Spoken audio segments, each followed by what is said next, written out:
Quintano, our acting provincial director, and also the supervising the SD specialist for the POTPRAS, Sir Ernesto L. Durantes, and also the administrator of Regional Training Center Talisay, Sir John Robert J. Coelho, and the administrator of Provincial Training Center Kabagkalan, which is also our facilitators. Mani sila, Ma'am Rose Mindy Trono, and also the administrator of my fellow facilitators and also administrator ni siya sa Provincial Training Center Cadiz, Sir Christopher John Cortez. This is Sir John. Sir Chris.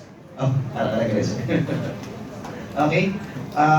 My fellow trainers, so welcome to the Negros Occidental Trainers Training on Work Readiness Modules on 21st Century Skills.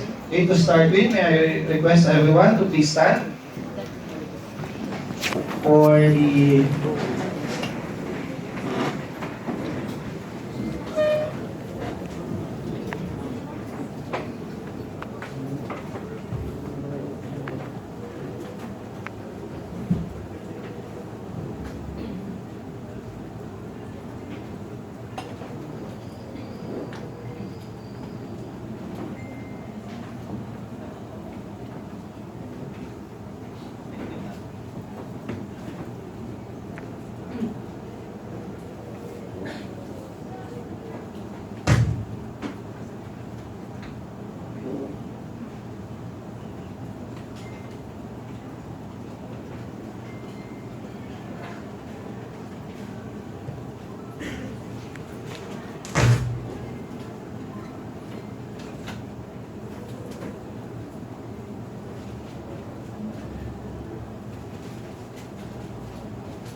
O labing makagagahong nga amay namon sa langit, mainuklugon nga laon nga tagtugas ang langit, hangin kalayo, tubig kag duta. Tanda ining imong tingawa, kabay ining pag-ampo, magadulot sa amon sang kabuhi nga himaya. Salamat sa mga bugay na imo ginpaambit sa amon. Salamat sa kabuhi na ginatulot mo sa amon nga himpit. Salamat sa maayo nga panahon kag ilabi na gid sa imo katutom sa amon. Bendisyon ni ang imo katawan. Bendisyon ni ang ilang mga palangabuhian. Bendisyon ni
mga kababayan, ang pambansang awit ng Pilipinas.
Okay, you may now take your seat.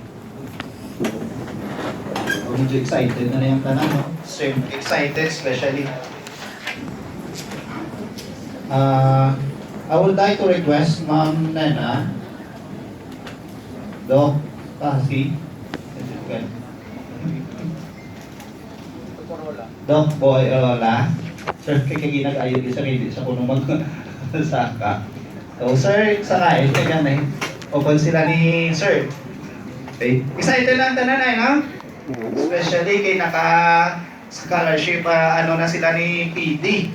Especially naka-zonal conference. Tapos sige nun, incoming na maguluha ng aton nga mga scholarship program. So therefore, kita ng mga trainers, makabaton naman kay Ari tali subong makabaton. Sige nun, pag natapos na ni karon sa hapon ang ini nga training, makabaton gipantasang scholarship nga na makakaano na ta kandak na ta training ko mayo ni may incentives na kita. Okay, so at this moment kay actually wala di si ang aton nga regional director Sir Jerry Divison, may ano lang siya nga audio presentation nga message for us for his welcome remarks. Ma'am. In order to have an effective learning, students and our trainees should not only know what they're doing, but they should also know why and how. Good morning, our facilitators and trainers. We are glad that you are all able to make it here at Punta Villa Resort and conduct your multiplier training of trainers of 21st century skills. Teaching requires passions and skills. It is a noble profession. In your hand lies the future of your students and learners. I am grateful and thankful to all trainers and teachers, especially in motivating our learners and students to try and finish their classes and courses. I am proud to say that I belong to this double profession, as I was once an academic, being a part-time college instructor back then in my hometown of Turilago City. I hope that by the end of this training, you will be able to acquire the needed information, ideas, and skills on how to implement these 21st century skills, so as to we will be able to produce a work-ready green economy workers imbued with the 21st century skills and prepare learners for their lifelong journey. As what Henry Adams said, teacher affects eternity. He can never tell us where his influence stops. Thank you and good luck to your 2-day training. Okay, thank you. Actually, this message ni RD is during sa amon pa na training sa Punta Villa. So, kaya wala siya, ito sa kaya, agi-use siya lang. Actually, that was 2 days sa Punta Villa. No? So, mo lang galing ang ipagamit tapon nga message ni RD. So, at this moment, let's welcome the Administrator of Provincial Training Center, Kabankalan, Ma'am Rosemary D. Trono, Senior Education Specialist, and also again the Administrator, in meeting the participants for this one-day training for 21st century skills. One day lang ha. Pero na-shock sila ginapabati sa last 2 day do. So na-shock ang mga trainer.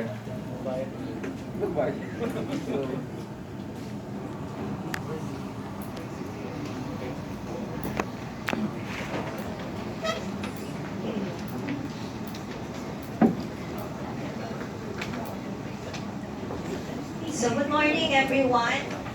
My task for today is to acknowledge the partners and the participants of today's training workshop.